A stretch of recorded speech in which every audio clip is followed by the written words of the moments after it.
Tonight, carjack chaos across the city. Innocent drivers caught in a road rampage. The latest live. Time running out in the grim race to find the missing Titanic submarine. Exclusive, an 82-year-old grandmother's shock claims against a Liberal MP. A man shot as gunmen opened fire on a house with a family inside. Commuters facing weeks of train and road chaos. Melbourne hits back at wild rumours, the latest live, as the Cats take on the Ds. And later, parents promise daycare relief, but facing price hikes instead. Live from Melbourne, 7 News with Peter Mitchell starts now. Good evening. There's a big police operation underway across the city to catch two carjackers after a destructive rampage in the southeastern suburbs. As you're about to see, innocent drivers were caught in the chaos, some with close calls, others hit as the wanted men tried to escape. A wild chase leaving a trail of damage across Melbourne. Oh my God, that poor man. 4 cars smashed, bringing this busy intersection at Dingley to a standstill and putting a man in his 60s in hospital.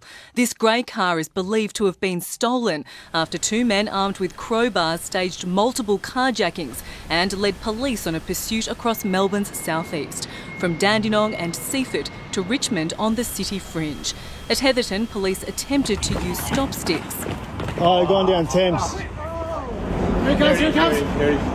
But the wanted men saw them and did a U-turn. The person driving the car saw the high vis and the police and basically turned around right in the middle of the highway. At Mordialloc, a witness has told 7 News she saw 2 young men drag a woman from a car and steal it, and then crush a Good Samaritan who came to her aid. Came down the side with baseball bats and they smashed the window or the windscreen of the car in front of me, and then they smashed the driver's window as well, and then they grabbed the woman out and they started bashing her.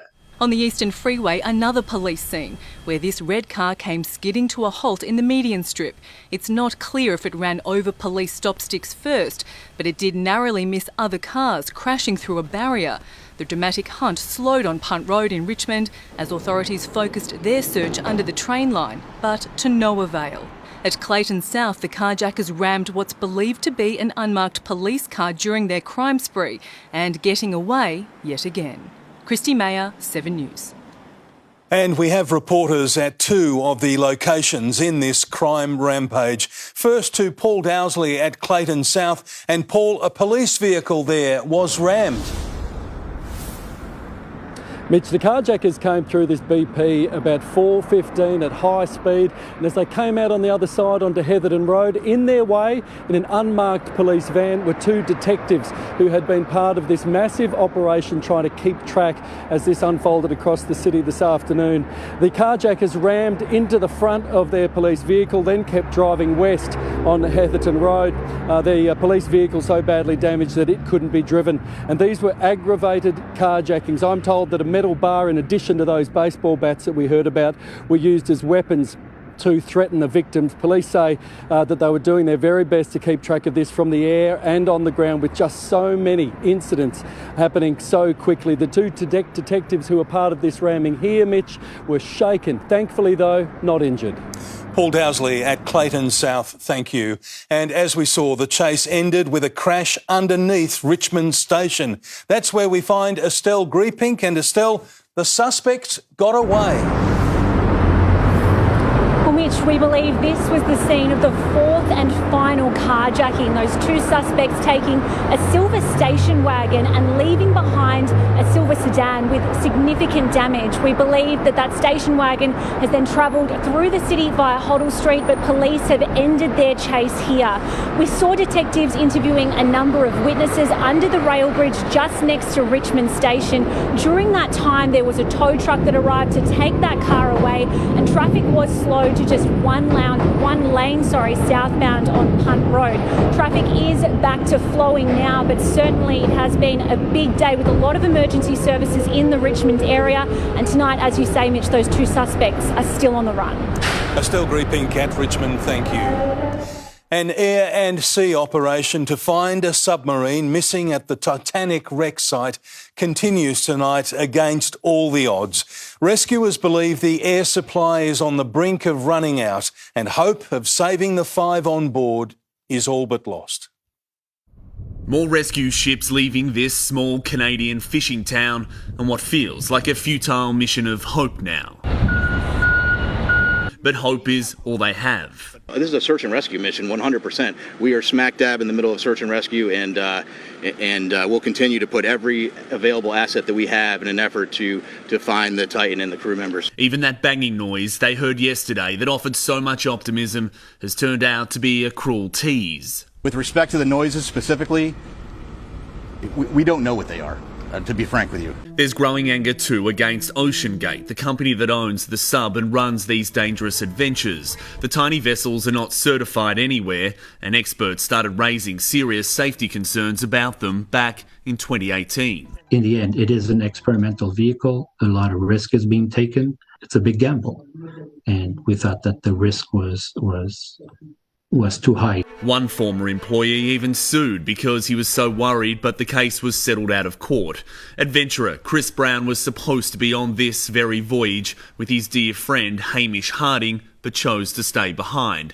Harding is among the missing. I think most explorers assess the risks before deciding to go on an expedition. Aaron Newman did and was so impressed he's now an investor in OceanGate and a believer. He loves pushing the envelope even 4 kilometres underwater. We're going where humans have rarely gone. So, we're pushing the limits of things. And so, it's not a Disney World ride. Even here in St John's, a Canadian port city that knows all too well the brutal nature of the North Atlantic Ocean, this story has taken over. The city is now accommodating a desperate and frantic search and rescue mission, but many residents here say they're realistic about how this one ends.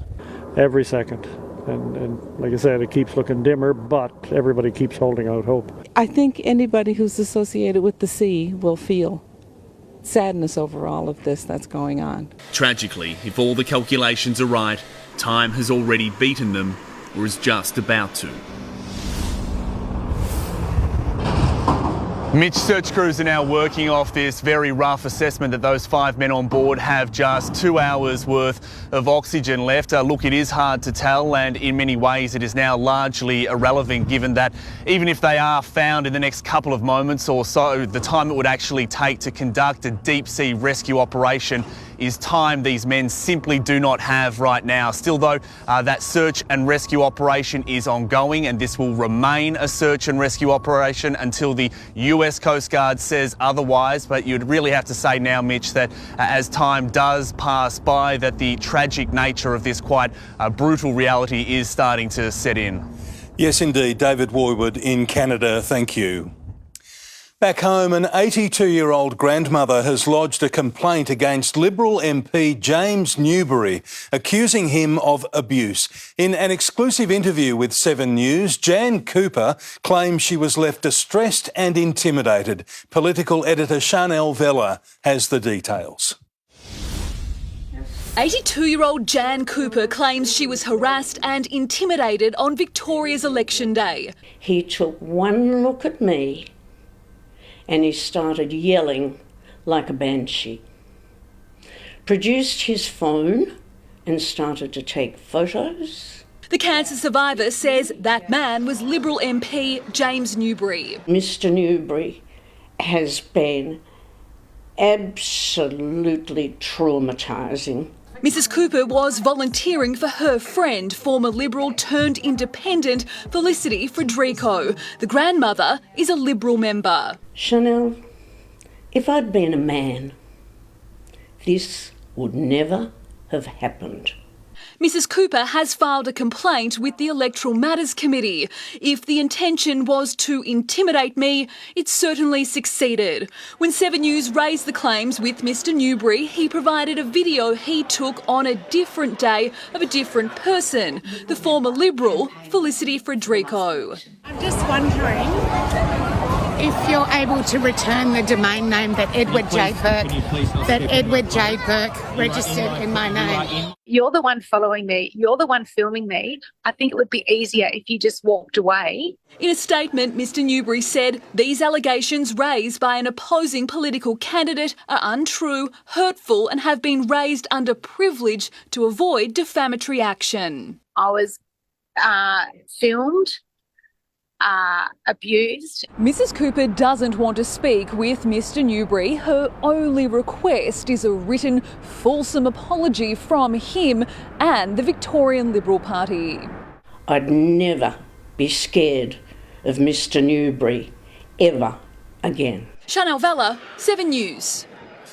A man has been shot after gunmen opened fire on a property in Melbourne's east. Rochelle Brown is at police headquarters with details. And Rochelle, shots were fired into his home in Donvale. Mitch, one hit a 46-year-old man in the lower body, sending him to hospital with serious injuries in what police believe was an attempted home invasion where two men tried to force their way into the Sturdy Road property. A 44-year-old woman and a 16-year-old were also inside at the time, but thankfully escaped injury. The shots shattered the window before the two men fled in a car. Detectives from the Armed Crime Squad are working through the dashcam footage to track the vehicle. It was so quiet and all of a sudden I heard this huge bang. But then when I heard the second bang about 10 seconds later, or maybe 15, I thought, gee, that's unusual. It was a shocking experience, you know. Both men remain on the run tonight. Mitch? Jill Brown at police headquarters, thank you. Melbourne commuters face weeks of frustration with more than half the rail network grinding to a halt. Trains will be replaced by buses on 9 lines from Monday. From this weekend, more than half of Melbourne's rail network will be out of action for construction works. More lines closed than open on the network in coming weeks really means it's going to be challenging for passengers. On Monday, 9 of Melbourne's 16 lines will be affected. Cranbourne, Pakenham, Upfield, Craigieburn, Sunbury, Werribee, Williamstown, Frankston and Stony Point. We have had to make some necessary changes, so there will be buses replacing trains on some lines. Level crossing removals at Neeram Road and Glen Huntly Road means passengers from Mordialloc will have to make the entire journey to the city by bus. Buses will continue to replace trains on the entire Frankston line until early August. From Friday night, passengers at Newport and Williamstown will have to bus to Flagstaff Station. After 7+ years of major disruptions on most train lines around the network, I think people are getting a bit fatigued. The works are deliberately scheduled during the school holidays. This really is the period where we can get on with these critical projects and impact the least number of people as possible. There are disruptions to V-Line services too. The delays are expected to ease when schools return on July 10. Rochelle Brown, 7 News. Peter Dutton is now calling on the Prime Minister to call off the Voice referendum, describing it as a con job. The opposition leader claims the vote will fail because Australians don't understand it. But Anthony Albanese claims he's just heartless. Dressing up while laying their political weapons down, though the timing not pleasing everyone. I think it says something about the media that they organise this event on State of Origin night. Rivals coming together in the name of charity for Parliament's midwinter ball. Frocks, kilts, hats and a dress with a voice saying yes. It really is an opportunity to make a statement and wear your values, and that's exactly what I'm doing. As Peter Dutton makes his own statement, calling on Anthony Albanese to ditch the Voice referendum. To stop that course of action. Having earlier called the vote the biggest con job going. Predicting failure because voters still don't understand what the Voice will and won't do. The Australian public is not ready to vote for the Voice. Anthony Albanese accused Peter Dutton of spreading misinformation, an act he said unworthy of an alternative Prime Minister. In 2017, Indigenous Australians met and agreed on the Uluru Statement from the Heart. The Leader of the Opposition has just given a statement without a heart. without a heart. As Northern Australian Land Council leaders deliver the Barunga statement supporting the voice. I'm incredibly humbled by your presence. We need to be heard and urge our fellow Australians to stand with us and vote yes. A final plea as Parliament rises for the winter break. Mark Riley, 7 News. A Korean family on the verge of being deported has been granted an 11th hour reprieve from the Immigration Minister. Nurse Lena Park shared her story last night, revealing her family was scammed by a migration agent despite calling Melbourne home for 18 years. I got a call from my husband and he said, "We got it." So I asked again, "What do you mean?" "We got PR." And I couldn't believe we are free now and no pain anymore. I'm so happy. This morning they were granted permanent residency on compassionate grounds. Melbourne has rocketed back onto the podium in the world's most livable city rankings. The city came third, ahead of Sydney, thanks to our culture and environment. After slipping down the list in recent years, we can proudly say that we are fantastic at bounce backs. Melbourne has risen through the ranks to be crowned the third most livable city in the world. This is an extraordinarily great story in terms of our recovery. Melbourne's back. Victoria's back. According to the latest Global Livability Index, Vienna is the world's most livable city, followed closely by Copenhagen. Melbourne placed third with perfect scores for education, healthcare and infrastructure, 95 for stability and 95.8 for culture and environment. Sydney is the only other Australian city to make the top 10, with Osaka, Japan rounding out the list. Very, very good, very deserving. Having Sydney at our heels in this year's index is going to spur us on that little bit more. Melbourne's culture set the city apart. We're going to see the Bonnard exhibition today. I'm very excited. Every toast latte is different, but also delicious. A record-breaking Ed Sheeran concert. We've had record crowds at the Australian Open. Along with its world-class hospitals, schools and universities, and its beautiful parks and gardens. Melbourne's vibrant restaurant scene is still recovering after the lockdowns, with the city now boasts 3,500 restaurants offering cuisines from more than 70 countries. More affordable housing will be a focus point to help Melbourne reclaim the top spot once more. To be livable, we need to make sure that people have spaces to live and places to work. Christy Mayer, 7 News. Tim Watson has a look ahead to sport now, and Tim, the Demons have hit back at wild rumours. Mitch, Melbourne denies there's anything sinister behind Clayton Oliver's ongoing absence from the team. Let's get the latest from Tom Brown ahead of tonight's Demons Cats blockbuster. And Tom, Melbourne has moved to clear the air today. Tim, that's right. Oliver tonight missing his fourth consecutive game. It's got football's rumour mill into overdrive, particularly over the past day. But Melbourne was at pains to stress to 7 News this afternoon that there's nothing sinister involved. Oliver is out tonight simply due to his hamstring. They'll have a scan on that hamstring in the morning. We'll hear directly from Melbourne on that topic shortly in sport. Meantime, Tim, the teams are in Howe, Elliott, McRae and Ginneman. In Collingwood's extended squad, McInnes out. Draper is out for the Bombers. Parrish returns for Essendon. Seb Ross has been rested for the Saints. No Chad Wingard at the Hawks. I'll be back shortly. We'll hear from Melbourne in sport, Tim. Thanks, Tom. Also ahead in sport, Collingwood seeking redemption with one star set to be a marked man against the Crows. Australia's Ashes come down, why every player is facing a fine mess, and plenty of sport coming up a little bit later, Mitch. Thank you very much indeed. Tim. A Melbourne boy's been flown home after a Bali holiday nightmare. The details are next. Also, a family locked in a 5-year fight for justice after routine eye surgery turned to tragedy. Why Ford is axing hundreds of jobs at Geelong. 100 million reasons to cross your fingers. Later, the sport that's encouraging athletes to take performance-enhancing drugs. And it's a wet night ahead, but much of Friday and the weekend actually looks dry. Full details later in 7 News. A medical evacuation flight is rushing a sick Melbourne boy home from Bali tonight. 4-year-old Cruz fell ill on a family holiday. He's been in hospital in Bali with a mystery condition since Sunday, but is expected to be back in Melbourne tonight. His family says he's in a stable condition. Ford is shedding hundreds of jobs with the city of Geelong hardest hit. The car giant is ditching more than 20% of its local workforce, it says, to future-proof the company. Ford tried to soften the blow with classic corporate speak. Separation packages to around 400 of our 1,800 employees in Australia. That means 22% of its Australian workforce gone, most from its Geelong Research and Development Centre, where the mood was sombre. I hope for other things if I get told that I can't continue here. Especially right now with the cost of living crisis that is going on.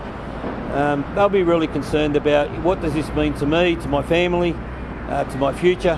The US car giant shut down Australian manufacturing in 2016, but continued to design and test here. In March, it announced it would shed 250 local jobs, around 170 volunteered for redundancy.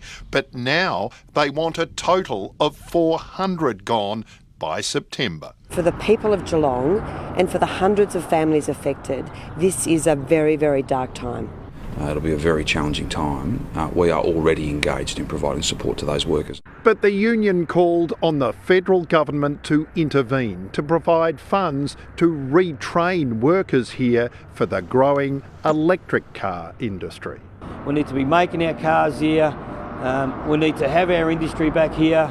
And the electric vehicles is now an opportunity for us to do that. Nick McCallum, 7 News. A huge explosion has rocked central Paris, injuring 37 people, 4 of them critically. At least one building collapsed in the blast, while another ignited, sending thick smoke across the French capital. Sniffer dogs are searching for 2 people missing in the rubble. Police are investigating whether a gas leak is to blame. A coroner has found a St Albans mother could still be alive if doctors had listened to her concerns and cancelled risky cataract surgery. The 61-year-old stopped breathing during the operation and died 5 days later in hospital.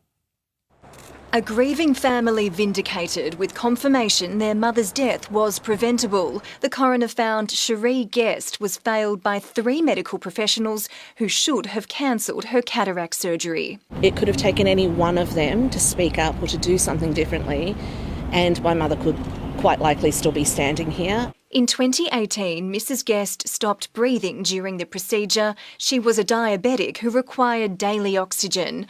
Ophthalmologist Dr. Joseph San Laureano booked her in to have a cataract removed. She was reassured the operation could go ahead after Mrs. Guest and her family repeatedly explained she couldn't breathe when lying flat. The investigation also found Richmond anaesthetist Dr. Fabian Purcell should have cancelled the surgery. Instead, he withdrew his services over his concerns, but chose to be present on the day in a backup capacity. Which actually proved to provide false reassurance to the hospital and the doctors and the family that it was safe to proceed with the operation. No one told Mrs. Guest she'd been assessed as high risk. The coroner also found the then CEO of the day surgery also failed in his professional duty because the centre's own guidelines prevented staff from booking patients who were considered high risk. Mrs. Guest's family plans to sue for compensation. Emma O'Sullivan, 7 News. There's just 1 hour left to buy an entry into tonight's $100 million Powerball draw. Officials expect around 13 million entries, with the odds of winning Division 1 calculated at 134 million to 1. It's just the 6th time in Powerball's 27-year history that a 9-figure jackpot has been up for grabs. Next, it's helped thousands to find work, but now a key community service is being axed itself because of Andrew's government cuts. We'll have the details ahead. Also coming up, a bus crash nightmare leaves passengers stranded. A serial offender facing new charges as he clings to life. And a first look as Ghost Story appears on stage in Melbourne.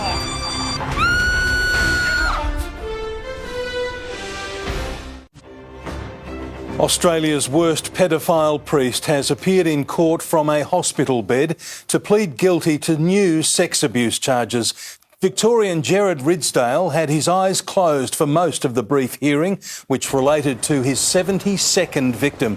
The notorious pedophile has been in jail since 1994. Lawyers for the 89-year-old say he's now being considered for palliative care.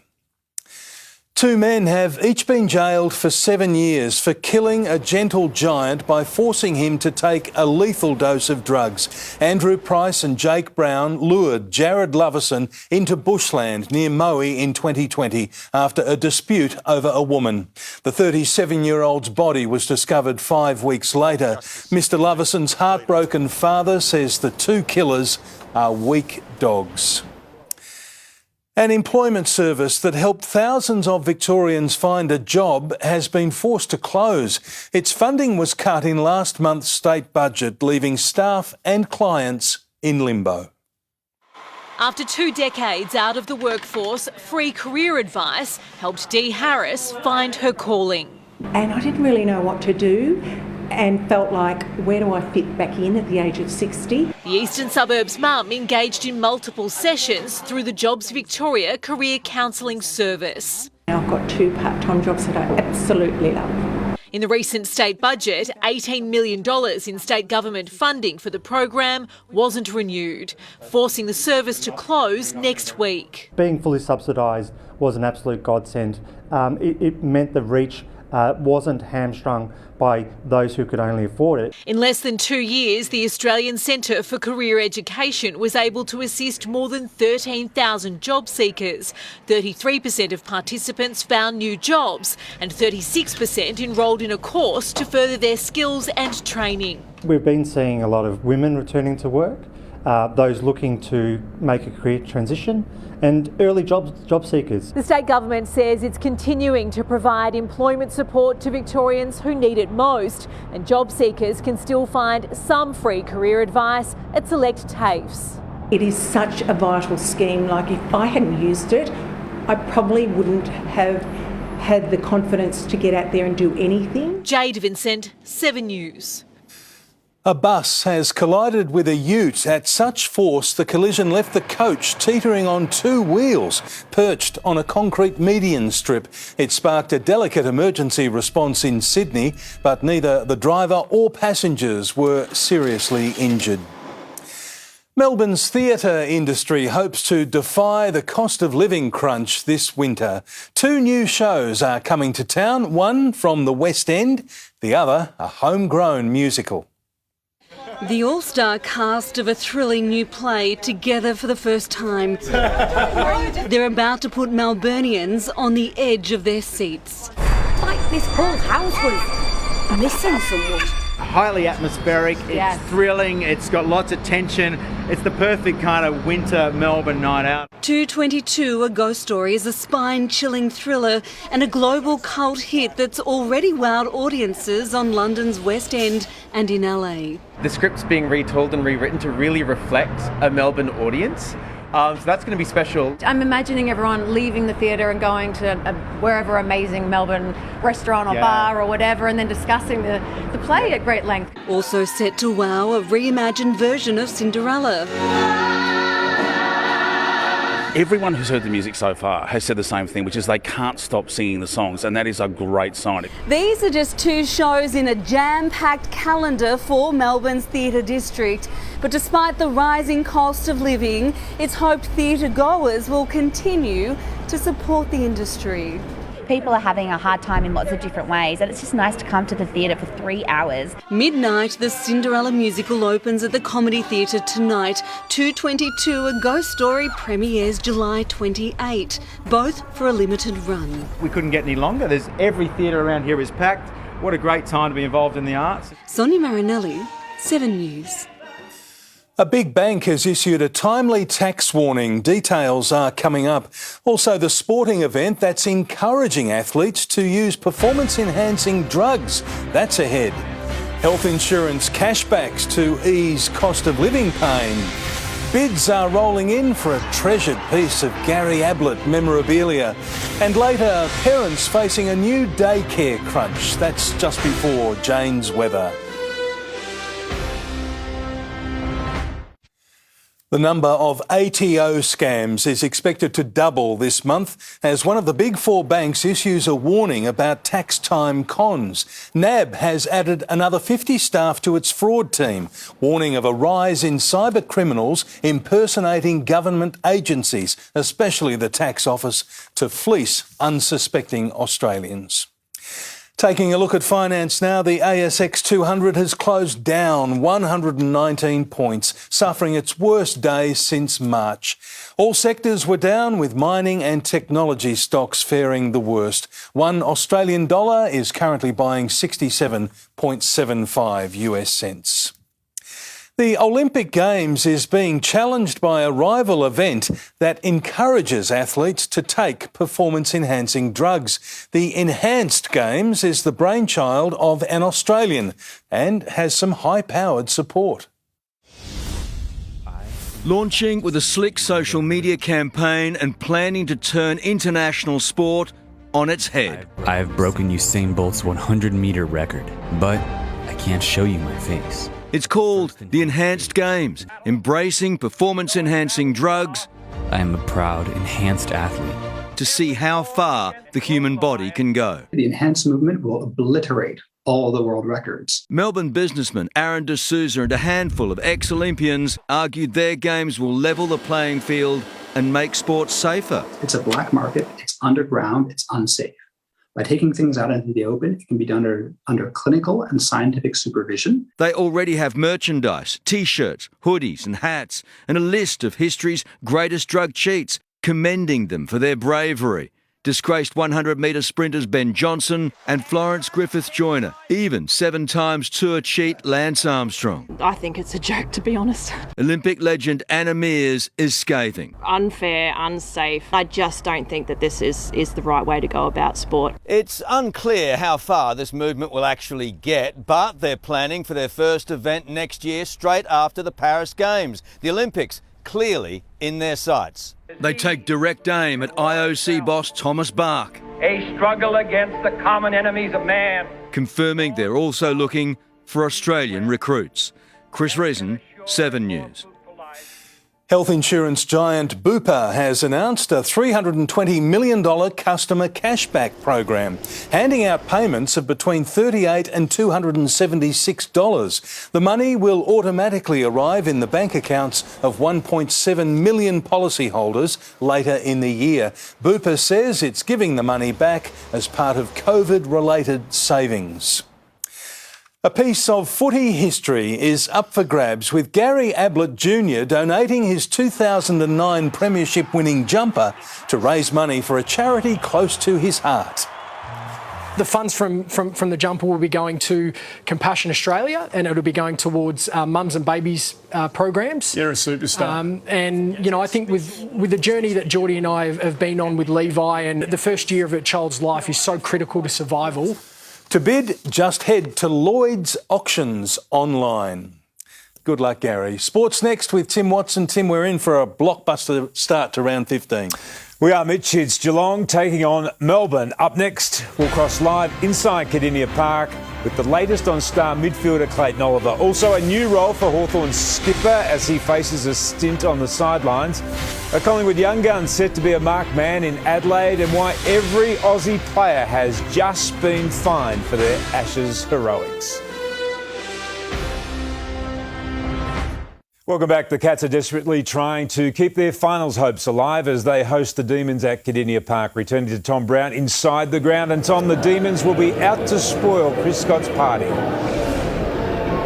Tim, the Demons, as we've heard during the week, treating this as an away game. Though a lot of the emphasis over the last day on Clayton Oliver and his absence tonight. I just asked Melbourne directly why Oliver is not playing. Could he just move to clarify that situation tonight as far as his absence is concerned? Yeah, look, he's still got a little bit of awareness, so he'll have a scan tomorrow just to give him the all clear, because we want to have a big session with him on Saturday and hopefully be right for next week. Tim, an intriguing Thursday night. The reigning premiers at 10th on the ladder, one of 4 teams on 6 wins. It's a logjam just outside the 8. Geelong have to try and find a way to win at home. Separately, I asked the Cats about their interest in Essendon midfield star Darcy Parish. We're constantly talking about players that are out of contract, so not just Darcy, and is a highly talented player, so we're always talking about these things.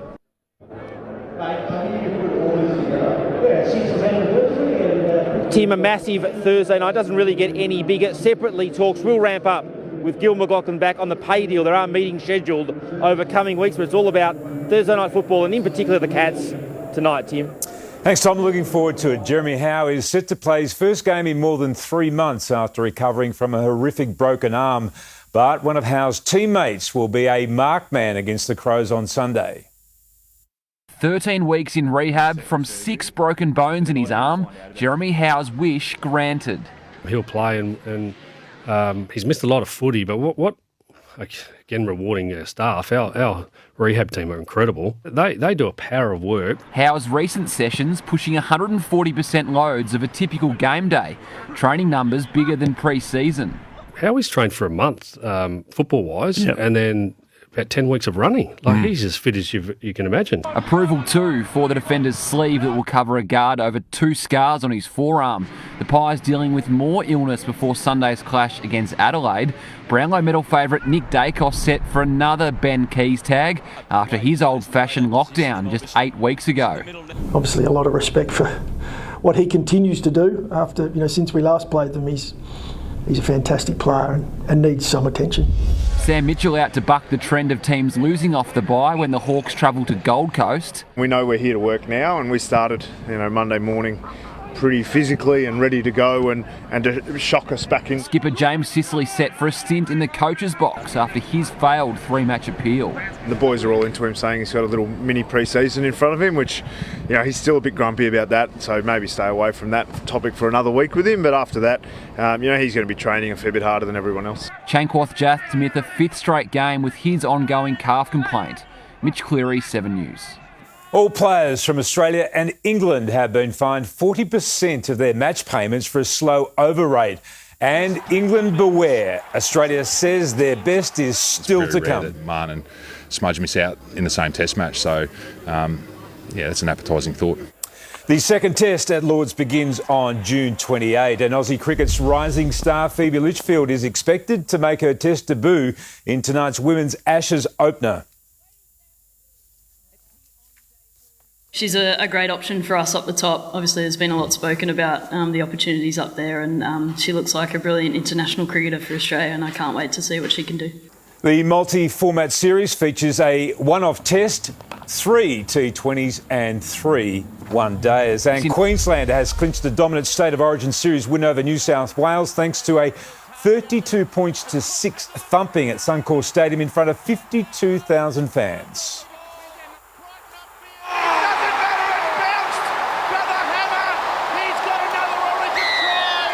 The Maroons now have an unbeatable 2-0 lead in the best-of-3 game series. And Mitch, the footy straight up after the news tonight. Should be a ripper. Minor upset, do you think, Melbourne winning? Well, the weather conditions may play a part. Well, I know who knows all about that. Exactly right. Thank you very much, Tim.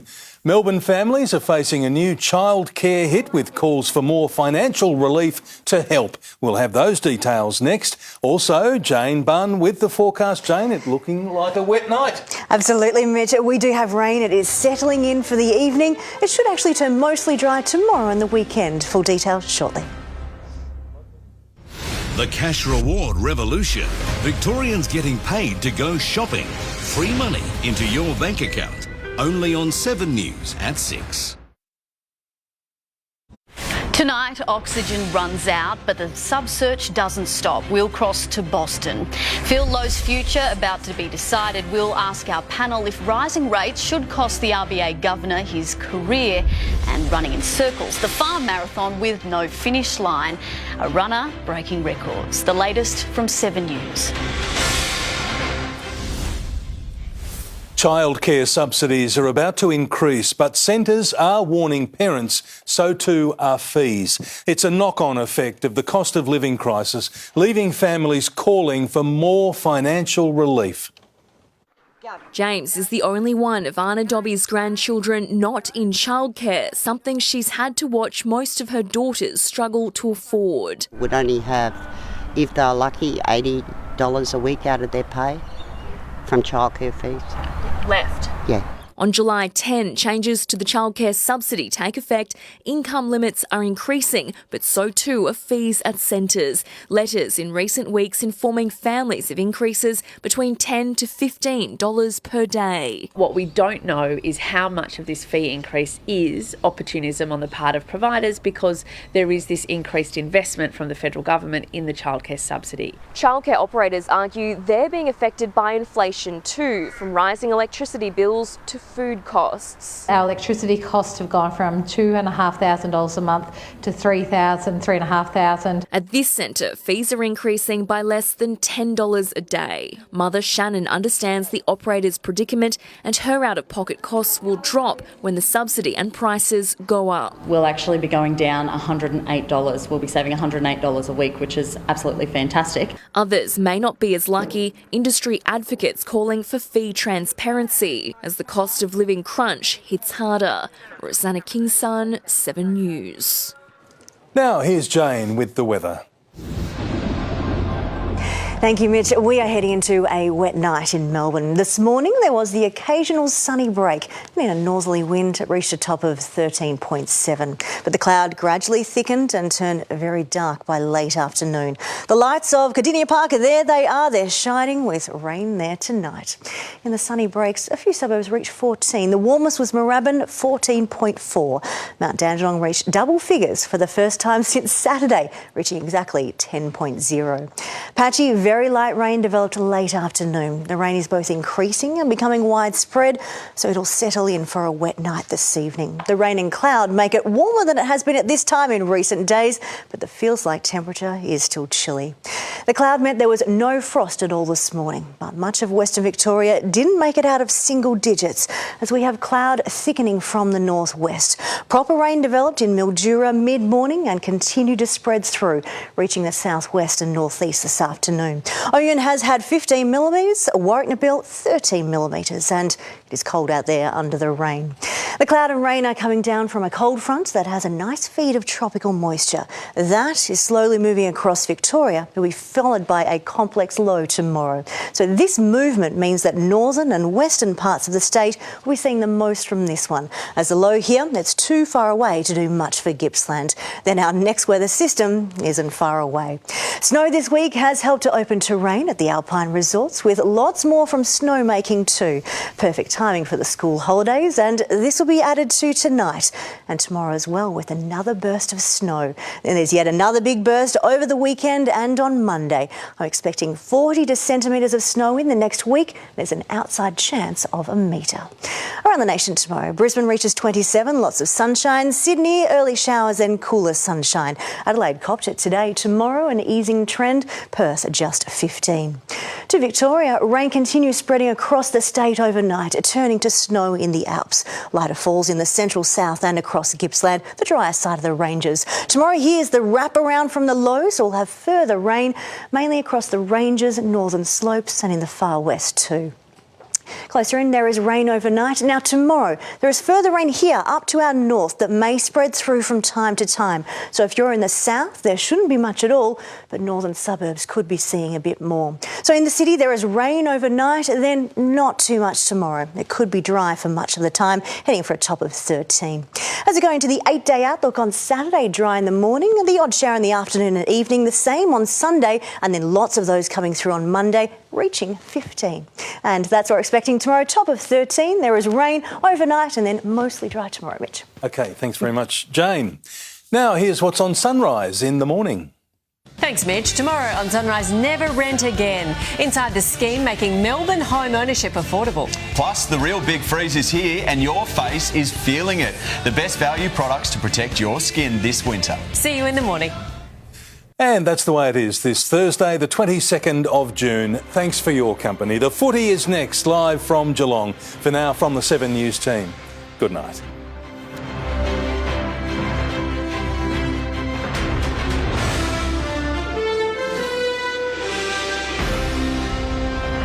Stream 7 News anytime, live and on demand on 7plus. And with 7news.com.au, you'll know the news now.